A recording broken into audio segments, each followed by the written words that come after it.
안녕하세요. 오늘의 천자문 사자는 136화 미단숙영입니다. 짝을 미, 아침단, 누구숙, 경영할 영이 되겠습니다. 여기서 미는 작다라는 의미가 아니고 아니다 그런 뜻입니다. 단은 이 아침이나 환한 상태를 말하지만은 여기서는 주나라 주공의 이름 단을 의미합니다. 그래서 이 사자를 직역하면은 이 주경이 아니었다면은 누가 경영을 하겠는가입니다. 이는 앞선 사자 음택곡부에서 곡부에 처음 자리 잡아 나라를 경영한 이가 주공이었음을 말하는 것입니다. 주공은 이 성은 희, 이름은 단, 시호는 문공입니다. 주 문왕의 아들이며 무왕의 동생이기도 합니다. 주 무왕을 도와 상나라를 무너뜨리는 데 일조하였기에 노나라 제후에 봉해져 노나라의 시조가 됩니다. 무왕이 일찍 죽자 그의 어린 아들 성왕을 보좌하고 이복 동생인 이 소공 석과 함께 불안한 정국을 안정시키게 됩니다. 이른바 삼감의 반란을 잠재우고 봉건 제도를 확립하여 주왕조의 체제 안정을 도모하였습니다. 섭정 7년 뒤인 성인이 된 성왕에게 정권을 돌려주었으나 다시 곡부로 돌아가지는 않고 지금의 낙양인 나급에 자리잡고 부도를 세웠습니다. 처음 세운 노나라는 섭정을 시작하게 되면서 장남인 백금을 대신 제후로 임명하여 다스리게 했습니다. 주공은 육아의 예법도 정비하였는데 예학의 기초를 만들고 역경을 완성했으며 주의 의식과 의례를 정리해서 주례와 의례를 저술한 것으로 알려져 있습니다. 약 500년 후 유학을 정립한 공자는 이 주공을 가장 이상적인 성인으로 꼽기도 했습니다. 권력욕에 물들지 않고 나라를 안정시킨 뒤 성인이 된 조카에게 다시 정권을 물려준 것을 공자는 높이 산 것입니다. 주나라가 오래도록 태평성대를 누린 것은 바로 이 주공의 노력이 기초가 되었습니다. 따라서 이 미단숙영의 이 경영할 영은 비단 곡부만이 아니라 주나라를 의미하기도 하겠습니다. 그럼 글자에 대해 살펴보도록 하겠습니다. 먼저 작을 미를 설명드리겠습니다. 이 자는 가늘다, 볼 듯 말 듯 하다는 의미를 가진 이 미자, 가늘 미자와 두인변의 합자입니다. 이 두인변은 사거리를 의미하는 행을 반만 나타낸 자형입니다. 따라서 길거리, 오고 가다 혹은 이 반만 있다 하여서 조금 걷다는 그런 의미를 갖고 있는 것이 이 두인변입니다. 이 가늘미는 오늘날 쓰이지 않는 사라진 자형입니다. 정확하게 말하면은 이 오늘날은 이 작을미가 이 가늘미의 뜻도 함께 갖고 있다고 하는 것이 맞겠습니다. 이 가늘미는 각골자를 보면은 여기 휘날리는 머리카락을 한 사람이 여기 앉아 있고 이 뒤에는 이 막대를 쥔 손이 있습니다. 각골에서 이런 긴 머리카락을 한 사람은 이 어른장과 이 늙을 노가 있습니다. 어른장은 이 머리 장식을 한 족장의 의미가 강하고요. 이 늙을 노는 이 나이가 들어서 이 길게 자란 흰머리를 한 사람이 지팡이를 짚고 있는 형태입니다. 이 가늘미의 각골자는 이 긴 머리카락을 이 손에 이 빗을 들고 이 머리카락을 빗는 것으로 해석할 수 있습니다.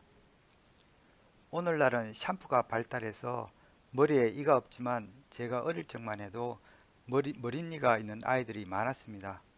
이 옛날 고대 머릿니는 이 촘촘한 이 찬빗으로 분리해내었습니다. 그리고 이 잡은 이는 양엄지 손톱으로 톡 하고 터트리곤 했는데 제가 어릴 적 추억이 생각납니다. 그래서 이 머리카락 사이에 숨어 잘 보이지 않는 이 머리니를 촘촘한 찬빗으로 빗질하는 것은 오래전부터 있었던 풍속입니다.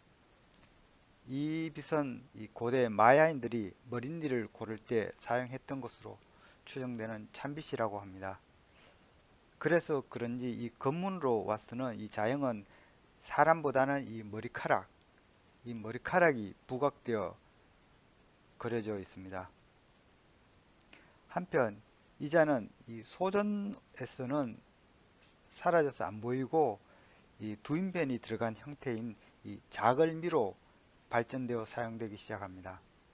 이 두인변이 들어간 것은 이 비를 쓸어내리는 움직임을 의미한다고 하겠습니다. 그래서 이 자글미는 작고자 하는 이 머릿니에서 이 머릿니를 뜻하는 이 작다, 자질구레하다 그런 뜻이 있습니다. 또 이 머릿니를 잡기 위해서 이 꼼꼼하게 빗질하는 데서 정교하다, 자세하고 꼼꼼하다 그런 뜻도 있습니다. 사실 이 머릿니는 이 머리카락 사이에 숨어서 잘 보이지 않기 때문에 이 뜻으로는 또 이 적다, 많지 않다, 어렴풋하다, 뚜렷하지 않다 그런 의미도 있습니다. 그리고 이 뚜렷하지 않다는 의미가 점점 발달해서 어둡다, 밝지 않다 그런 뜻도 생겨납니다. 또 머릿니가 머리카락에 숨어 있다 해서 숨다, 숨기다 그런 뜻도 있고 숨은 일을 이 조심스럽게 찾아 헤맨다 해서 엿보다, 몰래 살피다, 몰래, 은밀히, 비밀스럽게 라는 그런 뜻도 생겨나 있습니다. 한편 후대로 오면서 이 자형은 조금 색다르게 해석이 되는데 즉 이 머리카락이 헝클어진 사람은 이 천한 노비이고 이 막대로 이 매질을 한다. 길거리에서 매질을 하는 걸로 해석한 것입니다. 그래서 이 자형의 의미는 다치다, 상처를 입다 그런 뜻이 있고 또 천하다, 비천하다 그런 뜻도 있습니다. 또한 보통 매질은 이 종아리에 하기 때문에 이 자형은 이 종아리가 붙는 부종이란 그런 뜻도 있습니다. 그리고 거리에서 이렇게 사람을 때리는 것은 얘가 아니다 해서 아니다 그런 의미도 있습니다. 이 본사자에서도 아니다라는 그런 의미로 사용되고 있습니다. 다음 자는 아침단입니다. 이 자는 아래 한일자와 해를 뜻하는 이 날일자의 합자로 되어 있습니다. 직관적으로 짐작하시겠지만은 이 한일자는 지평선을 의미하며 지평선에서 떠오르는 해를 나타낸 자가 아침단이 되겠습니다.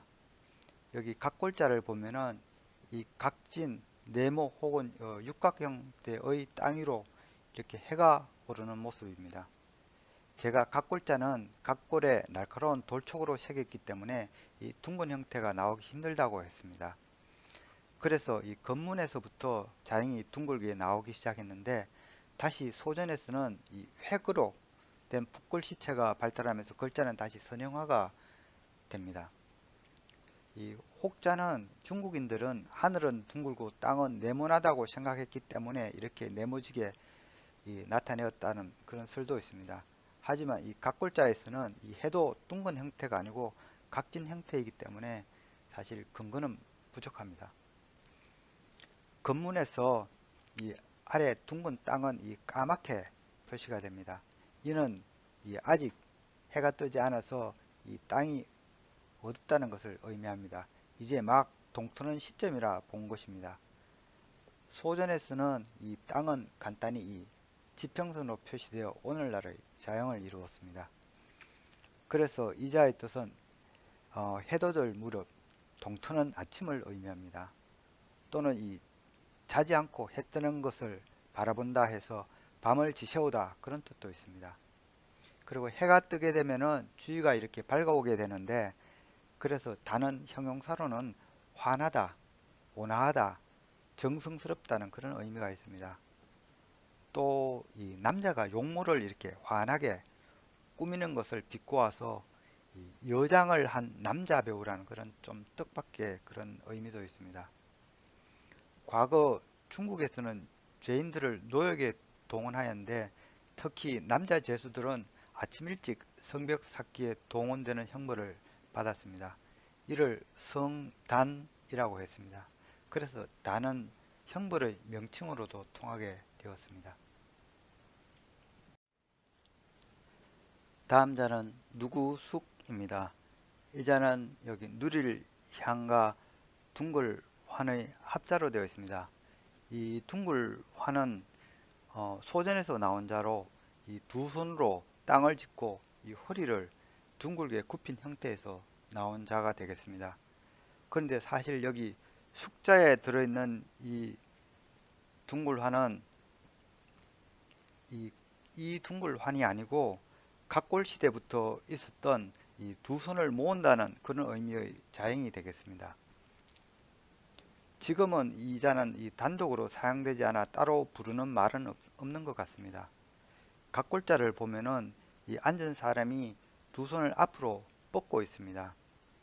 이는 두 손을 모아 기도하는 모습일 수도 있고 두 손으로 뭔가 일을 하는 것일 수도 있습니다. 이 소전자형 역시 이 둥글 환과는 확연히 다릅니다. 그러나 오늘날 형태는 이 두 손으로 땅을 짚은 둥글함과 이 두 손을 앞으로 뻗은 이 자는 같은 형태를 취하게 되었습니다. 그래서 여기 이 숙자 외에 다른 자형의 구성자로 이 자가 활용된 예를 살펴보면은 이 잡을 집이 있습니다. 이 집의 각골자를 보면은 이 앞으로 뻗은 두 손에 여기 형털, 즉 추가 채워진 형태입니다. 그래서 이 자는 의미가 죄인을 잡다, 다스리다 그런 의미를 갖고 있습니다. 누릴 향은 이 각골자를 보면은 이 작은 집 형태인데 이는 조상의 위패가 모셔진 사당을 그린 것입니다. 소전으로 오면서 이 자형 형태는 이것이 가마솥과 아궁이로 이렇게 해석이 됩니다. 그래서 새로운 뜻들이 많이 생겨나게 되는데 이 소전 이후에 이 자형은 네 가지로 분화가 됩니다.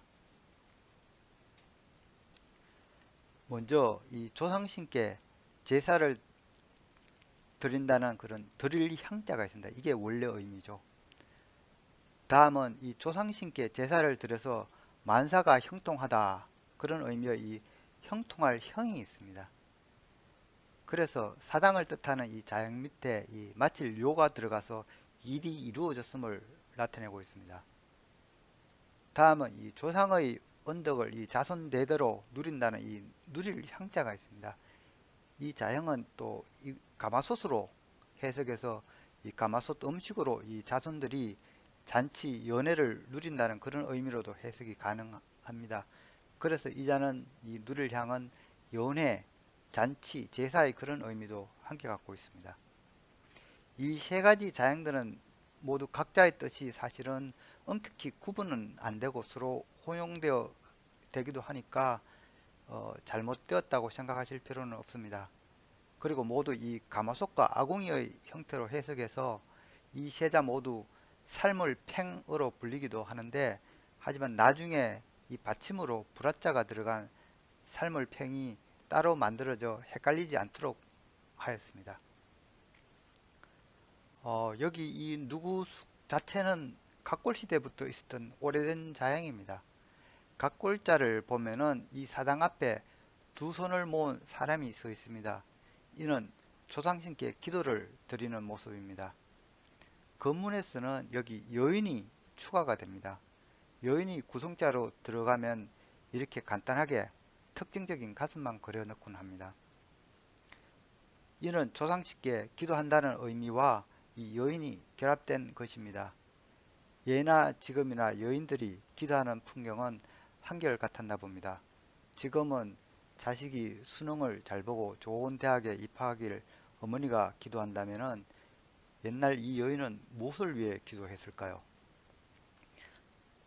전쟁터에 나간 난군의 무사귀환, 혹은 남자아이를 낳게 나 대를 잇게 해달라는 기원, 혹은 난군의 장원급제, 혹은 아픈 가족의 쾌유 등등이었을 것입니다. 그래서 이자는 이 누군가를 위해서 또는 무언가를 바라며 조상신께 기원하는 것을 의미합니다. 그래서 이자는 점차 누구, 무엇, 어느 것이라는 그런 의문사로 또 활용되기 시작하였습니다. 그런데 소전으로 오면서 이 향의 의미가 가마솥과 아궁이로 해석되면서 이 숙 또한 의미와 형태가 변화되었습니다. 즉 기도하던 여인은 사라지고 여기 양양자가 들어가 있습니다. 즉 제사에 올릴 양을 가마솥에 삶는 것으로 바뀌게 된 것입니다. 이 기도하던 사람은 졸지에 소뚜껑 운전사가 된 셈입니다. 가마솥에 오래도록 양고기를 푹 삶는다 하여 이자는 익다, 삶다는 의미를 기본으로 하고 있으며 이는 솜씨가 무르익다는 뜻으로도 해석되어 익히다, 정통하다, 숙련되다, 익숙하다는 뜻도 갖게 되었습니다. 그러나 오늘날 이 자양에서는 이 양고기는 사라지고 연회와 제사를 뜻하는 이 향자가 구성자로 들어가 고정되었습니다. 오늘의 마지막 자는 경영할 영이 되겠습니다. 이 자는 여기 직궁자와 불화자의 합자로 되어 있습니다. 또 이 직궁자는 이 진면자와 이 등뼈려의 합자로 되어 있습니다. 먼저 등뼈려를 보면은 등뼈려는 이 각골자가 이 동물의 척추뼈 이 두 조각이 연결된 형태입니다. 또한 이 자형은 그 형태가 판상으로 된 이 박판 또는 딱딱이 또는 평경 등과 같이 고대의 악기를 닮았다고 해서 음률을 뜻하는 자로도 사용하고 있습니다. 또 이 음률은 다시 법칙이란 뜻으로도 발전이 되었습니다. 이 두 개의 판이 또 아래 위로 이렇게 연결된 형태라는 그런 의미에서 대를 이어가다 그런 의미로 해석돼서 성시로도 채택이 된 것이 이 여가 되겠습니다. 이 직궁은 각골자를 보면은 이 등뼈 려가 집안에 들어가 있는 형태입니다. 따라서 이 각골자는 이 움집의 중앙 기둥 혹은 중앙 뼈대가 있는 어떤 큰 집을 의미합니다. 이후 소전으로 와서는 이 등뼈는 창이나 문으로 이제 확대 해석하게 되는데 그러면 2층집이 되는 거죠. 그러니까 2층 규모의 큰 집, 즉 왕이 사는 왕궁으로 그 뜻이 발전이 되었습니다. 특히 절 건축에서는 이 궁은 석가모니 진신사리를 모신 건물을 궁이라고 불렀습니다. 강원도 고성 금봉사에 가면은 정멸보궁이 있는데 부처님의 진신사를 구경할 수 있다고 합니다. 이 앞서 이 여가 대를 이어가다는 그런 속뜻이 있다고 제가 했습니다. 따라서 이 궁은 이 겉터전인 생식기를 말하므로 궁형이라고 하면은 대를 못 잇게 하는 형벌이 됩니다. 지난 회에 사마천이 궁형을 받았다고 제가 말씀드린 바 있습니다. 경영할 영은 이 건문을 보면은 사실 직궁과는 아무 상관이 없습니다. 경영할 영은 이 영화영과 동일한 건문자형을 갖고 있습니다. 즉, 이 건문장에서 분해된 자라고 할 수 있겠습니다. 이 영화영은 이 두 개의 횃불이 교차된 형태입니다. 횃불이 두 개니 대단히 밝게 빛나고 있다 하겠습니다. 그래서 그 의미가 환하게 피어오르다, 영광스럽다, 무성하다를 뜻하고 있는 것이 영화영입니다. 소정에서는 이 나무가 들어가 이 불을 피우고 있는 것이 이 나무임을 나타낸 것이 이 영화영의 소전 자형입니다. 한편 이자는 이 밤에도 불을 밝혀 열심히 일하고 있다는 의미로 달리 해석한 것이 이 경영할 영입니다. 그래서 일부 건문에서는 이 집안에 나무가 아닌 기름으로 불을 밝히는 호롱불 형태로 이렇게 자형이 변화되기 시작하였습니다. 이 아래에 호롱불의 심지를 의미하는 여기 실사자가 들어가고 이 횃불도 호롱불 형태로 이렇게 변형이 됩니다. 소전으로 와서는 이 실사자는 이 형태가 비슷한 이 직궁자가 되는데 이는 이 집안에서 불을 밝혀 일한다는 그런 의미가 강조된 것이라 하겠습니다. 그래서 이 영은 이 밤새워 집안에서 일한다는 그런 의미에서 처음에는 경영하다, 꾀하다, 계획하다 등 어떤 정신적인 그런 노동을 의미했습니다. 그러나 나중에는 일하다, 가꾸다, 밭을 갈다와 같은 육체적인 일도 함께 뜻하게 되었습니다. 또 이 영은 또 다르게도 해석이 되는데 밤이 무서워서 집안을 환하게 한다는 의미입니다. 삼국지 조조가 임종을 앞두고 자신에게 억울하게 죽은 혼령들이 나타나 괴롭히는 바람에 이 수백 개의 촛불로 방안을 환하게 했다는 글이 나오기도 합니다. 그래서 이 영은 그 의미가 두려워하다, 현혹하다, 오락가락하다, 변명하다 등의 조금 색다른 뜻도 갖고 있습니다. 이상으로 오늘의 천자문 사자 미단숙영, 즉 이 주공 단이 아니었다면은 누가 경영하였겠는가를 강조한 이 사자성어를 마치도록 하겠습니다. 주나라 주공과 관련된 사자성어로는 이 금등지사가 유명합니다. 이 쇠사슬로 묶은 이 문구란 그런 뜻인데 왕가의 비밀문서를 의미합니다. 금등지사는 꽁꽁 숨겨둔 지실이 훗날 밝혀진다는 의미로 종종 사용되고 있습니다. 주공이 습정을 맡게 되자 그 아우인 관숙과 채숙이 시기하여 무공이 무왕을 독살했다고 모함하게 됩니다. 이에 주공은 낙양으로 피신하게 되고 어린 성왕은 더욱 주공을 의심하게 됩니다. 하지만 후에 종묘 금등에 숨겨진 이 주공의 기용거를 읽고 성왕은 오해를 풀게 됩니다. 기용거의 내용은 아픈 무왕의 쾌유를 조상님께 빌면서 형님을 살려주시면 나를 죽이라는 그런 내용이었다고 합니다. 조선시대 영조 역시 이 주공의 고사를 모방하여 금등지사를 남겼습니다. 금등지사에는 아들 사주세자의 죽음을 슬퍼하고 자신의 행위를 후회하는 글을 적었습니다. 당시 신하들의 모함에 마지못해 사도세자를 뒤주에 가둬 죽이기는 했으나 그 속마음은 그렇지 않았다고 합니다. 영조의 금등지사는 사도세자의 신의가 있는 수원묘 내부에 엄밀히 보관했으나 정조가 제의하고 전 영의정 최재공이 이 일을 정조에게 말하면서 그 존재가 알려지게 됩니다. 정조는 금등지사를 통해 할아버지 영조가 아들의 죽음을 슬퍼했음과 사도세자의 무죄를 알게 됩니다. 그러나 정조는 이 모함한 세력들에게 별다른 벌은 내리지 않았습니다. 대신 지나간 일은 거론하지 않는 대신 국정에 협조할 것을 요구합니다. 이렇게 반대파의 협조를 끌어내어 정조는 대동법, 균역법과 같은 각종 민생 안정책을 이 땅에 정착시킬 수 있었습니다. 정조가 대단히 위대한 왕이 아닐 수 없습니다.